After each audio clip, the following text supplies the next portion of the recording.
السلام علیکم۔ اگر آپ ہمارے چینل پہ نئے ہیں تو اس کو سبسکرائب کر لیں اور بیل آئیکن کو پریس کرنا مت بھولیے گا تاکہ ہماری ہر آنے والی ویڈیو کا نوٹیفیکیشن آپ کو مل سکے۔ نواب صاحب کا گھرانہ 5 افراد پر مشتمل تھا، 2 بیٹے اور 1 بیٹی۔ نواب شاہد صاحب اور ان کی بیگم سیما کا بڑا بیٹا انس 19 سال کا اور ایک نوجوان تھا، جبکہ چھوٹا بیٹا اسد 14 سال کا تھا اور بیٹی کا نام جیا تھا جو 12 سال کی تھی۔ ان کا ایک بہت ہی خوبصورت بنگلہ تھا جہاں وہ مقیم تھے اور سب ہنسی خوشی وہاں رہتے تھے، کوئی بھی پریشانی ان کے قریب نہ آتی تھی۔ انس اور اسد ایک ہی کالج میں پڑھتے تھے۔ اسد 8ویں میں اور انس 2nd ایئر میں پڑھتا تھا۔ دونوں بہت ہی ذہین اور محنتی لڑکے تھے اور جیا 6ٹھی جماعت میں پڑھتی تھی۔ ایک دن انس جب کالج آیا، اس کو ایک لڑکے نظر آیا جو کہ اس کا ہم عمر تھا۔ وہ اسے کالج میں پہلی بار نظر آیا تھا۔ کسی نے بتایا کہ اس کا نام نعمان ہے اور یہ ہماری کلاس میں نیا آیا ہے۔ جلد ہی ان کی دوستی ہو گئی اور وہ نواب صاحب کے گھر آنے لگا۔ نواب صاحب اس کی خوب خاطر تواضع کرتے۔ دوپہر تک وہ اپنے گھر چلا جاتا۔ اس کی آنکھوں میں کچھ خوف سا تھا جو سب نے محسوس کیا تھا۔ وہ ہر ہفتے نواب صاحب کے گھر آتا اور 2, 2.5, 3 گھنٹے رہ کر چلا جاتا۔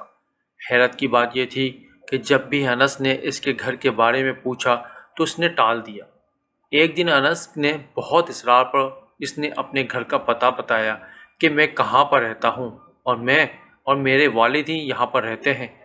اس کی والدہ کی وفات ہو چکی ہے۔ اگلے ہفتے انس اس کا بھائی اسد نعمان کے گھر چلے گئے۔ اس کا گھر اتنا بڑا تو نہ تھا لیکن 2 کمرے تھے، ایک کو تالا لگا ہوا تھا۔ گھر اتنا خوبصورت بھی نہ تھا، جگہ جگہ سے سیمنٹ اکھڑا ہوا تھا جس کی وجہ سے بہت پرانا معلوم ہوتا تھا۔ وہ دونوں بھائی اس سے باتیں کر رہے تھے، ایسے میں وقت کا پتہ ہی نہ چلا۔ رات کا اندھیرا اور سو پھیلنے لگا۔ ان کا گھر بہت ہی دور تھا، ایسے میں انہوں نے رات وہیں گزارنے کا فیصلہ کر لیا۔ وہ دونوں کمرے میں سو گئے اور نعمان باہر ہی سو گیا۔ آدھی رات کا وقت تھا جب اچانک اسد کی آنکھ کسی سرگوشی سے کھل گئی۔ اسے بس اتنا سنا کہ دھیان سے کہیں یہ لڑکے اس کمرے کی طرف نہ چلے جائیں۔ بابا آپ فکر نہ کریں، میں صحیح سلامت ان کو گھر تک پہنچا دوں گا۔ پھر وہ دونوں خاموش ہو گئے اور ہر طرف سناٹا چھا گیا۔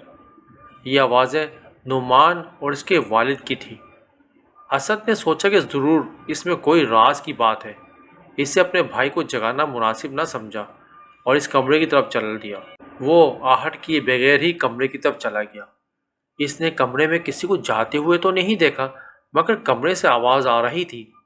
آواز عورت کی تھی۔ اس نے کھڑکی کے ساتھ کان لگا دیے۔ میں نے آج نعمان کے گھر میں 2 آدمیوں کو دیکھا ہے۔ پھر مرد کی آواز آئی، 2 دن کا کھانا ہمارے پاس خود بخود آ گیا ہے اور اس کے والد نے ان کو بچا لینا ہے۔ یہ عورت کی آواز تھی، اس لیے ان کو کہیں چھپا دیا جائے گا۔ جاؤ ان میں سے ایک کو اٹھا لاؤ۔ ایک مرد نے دوسرے سے کہا، اچھا بھائی میں جاتا ہوں۔ یہ کہہ کر وہ کمرے سے باہر نکل گیا۔ حیرت کی بات تو یہ تھی کہ وہ بندہ بند دروازے سے کیسے نکلا۔ یہ دیکھ کر اسد کی چیخ نکل گئی۔ اسد نے منہ پر ہاتھ رکھ لیا، لیکن آدمی کو پھر پتہ چل گیا اور وہ اس کو اٹھا کر جلدی سے کمرے میں لے گیا۔ تم اسے اتنی جلدی پکڑ لائے ہو؟ یہ ہماری باتیں سن رہا تھا، مجھے دیکھ کر بے ہوش ہو گیا۔ وہ سب بہت خوش ہوئے۔ کھانا اتنے دنوں بعد جو ملا ہے، انہوں نے اسے جلدی کسی جگہ پر قید کر دیا تاکہ یہ بھاگ نہ سکے۔ چیخ کی آواز سن کر سب اٹھ گئے۔ انس نے دیکھا کہ اس کا بھائی بستر پر نہیں ہے۔ وہ دوڑتا ہوا باہر آیا۔ اس نے نعمان سے کہا، بھائی کہاں ہے؟ وہ دکھائی نہیں دے رہا۔ وہ بھی حیران رہ گیا کہ وہ کہاں جا سکتا ہے۔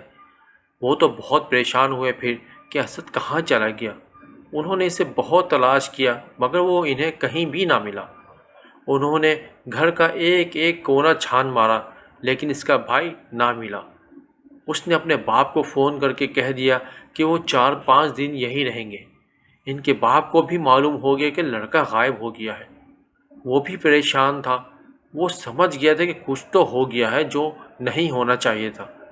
اس نے کہا، بیٹا میں نے تم سے راز کی بات چھپائی تھی۔ یہاں جن اور بھوت پریت رہتے ہیں، یہ ہم پر حملہ کرتی ہیں۔ ان سے بچنے کے لیے ہم نے تعویذ پہن رکھے ہیں، اور یہ تعویذ ہی ہمیں ان سے بچا لیتے ہیں۔ اور ہم یہ گھر اس لیے نہیں چھوڑ رہے کہ ہمارے بعد یہاں جو بھی آئے گا وہ بیچارہ مارا جائے گا۔ ہو سکتا ہے آپ کا بھائی بھی اس کے جال میں پھنس گیا ہو، اور وہ بھی دوسروں کی طرح ان کی قید میں ہو۔ یہ آپ کے گھر آنے والوں کو کیوں مارتے ہیں بابا؟ باہر کیوں نہیں جاتے؟ انس نے پوچھا۔ بیٹا اس لیے کہ ہم نے گھر سے باہر ایک حصار قائم کر دیا ہے، جو بھی یہاں آتا ہے یہ اس کو کھا جاتے ہیں۔ بیٹا تم ہماری بات مانو اور تم یہاں سے چلے جاؤ۔ نہیں انکل، میں ان کو ختم کیے بغیر اب یہاں سے نہیں جاؤں گا، اور اپنے بھائی کو ان بدروحوں کے چنگل سے آزاد ضرور کرواؤں گا۔ لیکن انکل یہ گھر اتنا خراب کیوں ہے؟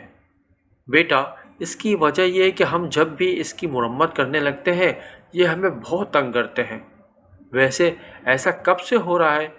میں اس کے بارے میں زیادہ نہیں جانتا، صرف اتنا معلوم ہے کہ ایک دفعہ اس گھر کے اصل مالک کے پاس کچھ مہمان آئے۔ ان میں سے ایک چلا کر کے کالا جادو کرتا تھا۔ ایک دن ایسا ہوا کہ جتنے بھی مہمان آئے ہوئے تھے وہ سب بے جان پڑے تھے۔ ان کو کسی نے بری خوفناک موت مارا تھا۔ سب بھیانک موت مرے ہوئے تھے۔ جب مالک مکان نے کسی عالم سے عمل کروایا تو پتہ چلا کہ چلے کے دوران وہ حصار بنانا بھول گیا تھا۔ اس وجہ سے اس طاقت نے ان سب کو مار دیا تھا۔ بھیانک موت۔ مالک مکان کسی کام سے باہر گیا ہوا تھا، اسی لیے وہ زندہ بچ گیا، اور بتایا کہ اسی وجہ سے بدروحیں اس کمرے میں قید ہو کر رہ گئی ہیں۔ جب تک کوئی کمرے کا دروازہ کھول کر آگے نہیں جائے گا یہ تنگ نہیں کریں گی۔ اس مالک نے یہ گھر مجھے دے دیا اور میں اس میں رہنے لگا، اور پھر ایک بزرگ کی مدد سے میں نے ان کی مدد حاصل کی۔ اس بزرگ نے کچھ پڑھنے کو دیا اور پھر اس بزرگ نے اس کمرے کو لاک کر دیا۔ یہ تبھی سے بند ہے۔ یہ کہہ کر نعمان کے والد چپ ہو گئے۔ انکل یہ کام کسی اور نے نہیں کیا؟ بدروحوں کو یہاں سے بھگانے کا کام؟ انس نے سوال کیا۔ نہیں بیٹا، کسی میں اتنی جرت ہی نہیں کہ کوئی ایسا کام کرے۔ ان بدروحوں نے بہت سے انسانوں کو مار ڈالا ہے، اب یہ پتہ نہیں کتنے انسانوں کو خون کریں گی۔ نہیں انکل، اب ایسا نہیں ہونے دوں گا۔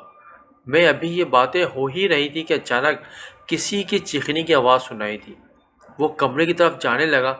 بیٹا رک جاؤ، پہلے یہ تعویذ پہن لو۔ اس نے جلدی سے تعویذ پہن لیا۔ رک جا انس، میں بھی تمہارے ساتھ جاؤں گا۔ نعمان جو ابھی تک خاموش تھا اس نے کہا تو پھر چلو میرے ساتھ۔ وہ دونوں اس کھڑکی کی طرف گئے اور دیکھا جو بدروحیں نظر نہیں آ رہی تھی اسد کا گوشت کھا رہی تھی، کیونکہ وہ آدم خور بن چکی تھی۔ ابھی انس چیخنے ہی لگا تھا کہ نعمان نے اس کے منہ پر ہاتھ رکھ دیا۔ وہ دونوں کچھ دیر بعد اسد کو تڑپتا ہوا چھوڑ کر چلے گئے اور اپنے ساتھ مٹی کا تیل، ماچس اور ہتھوڑا لے کر آئے۔ نعمان نے ہتھوڑے سے کافی ضربیں لگائیں مگر تالا تھا کہ کھلنے کا نام ہی نہ لے رہا تھا۔ وہ بہت پریشان ہو گئے اور واپس آ کر کوئی ترکیب سوچنے لگے۔ پھر اچانک ہی نعمان کے والد نے کہا، کیوں نہ ہم اس بزرگ کے پاس چلیں؟ جنہوں نے سب کی طرف دیکھتے ہوئے کہا، اور سب تیار ہو گئے۔ پھر وہ بزرگ کے پاس چلے گئے۔ شام کو بابا کے گھر پہنچے۔ سلام دعا کے بعد کچھ دیر یوں ہی ادھر ادھر کی باتوں میں مگن رہے، پھر وہ اپنی اصل بات کی طرف آ گئے۔ بابا نے انہیں بتایا کہ چاند کی 14ویں تاریخ کو یہ لاکٹ تالے پر لگا دینا، وہ خود بخود کھل جائے گا، اور آپ کو پتہ ہے یہ آگ ایسے نہیں پگھلے گی۔ چاند کی 13ویں کو میں چلا کروں گا اور یہ عمل پانی کی بوتل پر کروں گا، پھر یہ پانی تمہیں کمرے میں پھینک دینا ہے، آپ خود بخود آگ لگ جائے گی اور وہ بدروحیں واصل جہنم ہو جائیں گی۔ انہوں نے بزرگ سے اجازت لی اور گھر کی طرف چل دیے۔ مسئلہ یہ تھا کہ یہ 5 دن کا انتظار کیسے کیا جائے، کیونکہ آج چاند کی 9ویں تاریخ تھی۔ اسی دن اس کے والد نواب صاحب نے کئی دفعہ فون کر کے پوچھا، بیٹا خیریت تو ہے نا؟ انس نے انہیں تسلی دیتے ہوئے کہا، جی بابا سب ٹھیک ہے، مگر بیٹا کالی سے اتنے دن کی چھٹی کرنے کی کیا وجہ ہے؟ تمہارا نام بھی کر سکتا ہے۔ بابا ہم نے کالی سے چھٹیاں لے لی تھیں، اس کے باپ کو کیا پتا تھا کہ چھوٹا بیٹا اب اس دنیا میں نہیں رہا۔ اس بات کا انس کو بہت غم تھا۔ وقت آہستہ آہستہ گزرتا گیا۔ چوتھے دن نعمان کا باپ اس کے پاس آیا اور کہا، بیٹا میں نے کل بزرگ سے رابطہ کیا تھا، انہوں نے کہا ہے آپ تعویذ اتار دیں، کیونکہ جب تک ہمارے پاس تعویذ رہے گا وہ ان پر حملہ نہیں کر سکتے۔ بابا نے کہا کہ وہ چاہتے ہیں کہ وہ بدروہیں ہم پر حملہ کریں تو ہم انہیں قید کر لیں۔ میں نے اپنا تعویذ پھینک دیا ہے، اب تم بھی اسے اتار دو۔ کوئی بات نہیں بابا، میں اسے اتار دیتا ہوں۔ یہ کہہ کر اسے لاکٹ اتار دیا اور دیوار کے ساتھ لٹکا دیا۔ پھر کیا تھا، دیکھتے ہی دیکھتے اس کی شکل تبدیل ہونے لگی۔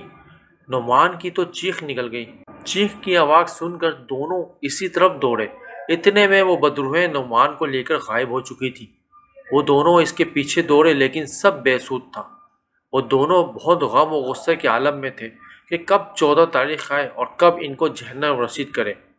نعمان کے والد کا تو غم اور غصے کے مارے برا حال تھا، اور انس ان کو تسلی دے رہا تھا اور کہتا تھا کہ بابا میرا بھی بھائی ان لوگوں نے مارا ہوا ہے، آپ فکر نہ کریں، اللہ جلد سب ٹھیک کر دے گا۔ ایک اندھیری رات کے بعد اجالا ضرور ہوتا ہے۔ آخر وہ دن بھی آ گیا جس کو سب کا انتظار تھا، جس دن ان بدروہوں کا خاتمہ ہونا تھا۔ اس رات بابا نے چلے کی تیاری شروع کر دی۔ ابھی بابا کو آدھا گھنٹہ بھی نہ ہوا تھا کہ چلہ کرتے ہوئے ایک طرف سے انہیں ایک سایہ آتا ہوا دکھائی دیا۔ بزرگ اسے دیکھ کر حیران رہ گئے۔ وہ بدروہیں تو قید تھیں، پھر یہ کون ہو سکتا ہے؟ اس آدمی نے قریب آ کر کہا، پہچانا نہیں مجھے؟ میں کون ہو سکتا ہوں؟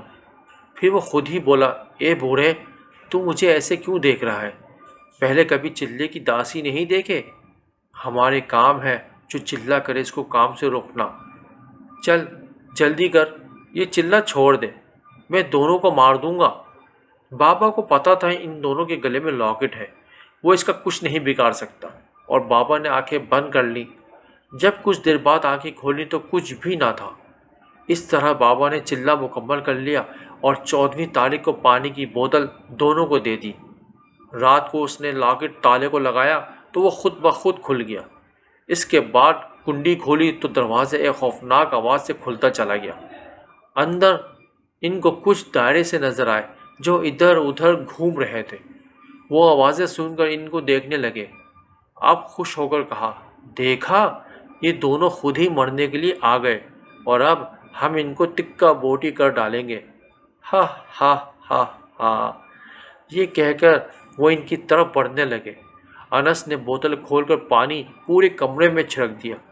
پھر کیا تھا، آگ بھڑک اٹھی۔ وہ دونوں باہر آ گئے اور دروازہ بند کر دیا۔ اندر سے چیخوں کی آوازیں سنائی دینے لگی۔ آوازیں اس قدر بھیانک تھی کہ کانوں کے پردے پھٹنے لگے۔ ان دونوں نے اپنے کانوں میں انگلیاں ٹھوس لیں۔ جب تھوڑی دیر بعد دیکھا تو ہر طرف راکھ ہی راکھ دکھائی دی۔ ان دونوں کی آنکھوں میں غم اور خوشی کے ملے جلے آنسو تھے۔ خوشی روحوں کے خاتمے کی وجہ سے تھی اور غم کے آنسو اپنوں کی جدائی کی وجہ سے تھے۔ اگلے دن انس اپنے گھر آیا، ساتھ ہی نعمان کے والد کو بھی لے آیا۔ انس نے نواب صاحب کو سب کچھ سچ بتا دیا، اور اس کی ماں اور بہن کو بہت دکھ ہوا، کیونکہ وہ سب اس سے بہت پیار کرتے تھے۔ وہ بہت روئے، لیکن رونے کے علاوہ وہ کچھ بھی نہ کر سکتے تھے۔ نہ تو اس کو زندہ واپس لا سکتے تھے اور نہ ہی کچھ اور کر سکتے تھے۔ کچھ دن بعد نواب صاحب نے ان کو چھوٹی سی دکان لے کر دی۔ اس طرح وہ مصروف ہو گیا اور اب وہ خوش رہنے لگا۔ پھر کبھی بھی ان کو روحوں نے کبھی نہیں ستایا۔ وہ جہنم میں جا چکی تھی جہاں ان کا ٹھکانہ تھا، اور ایسے کام کرنے والوں کا جہنم ہی انتظار کرتی ہے۔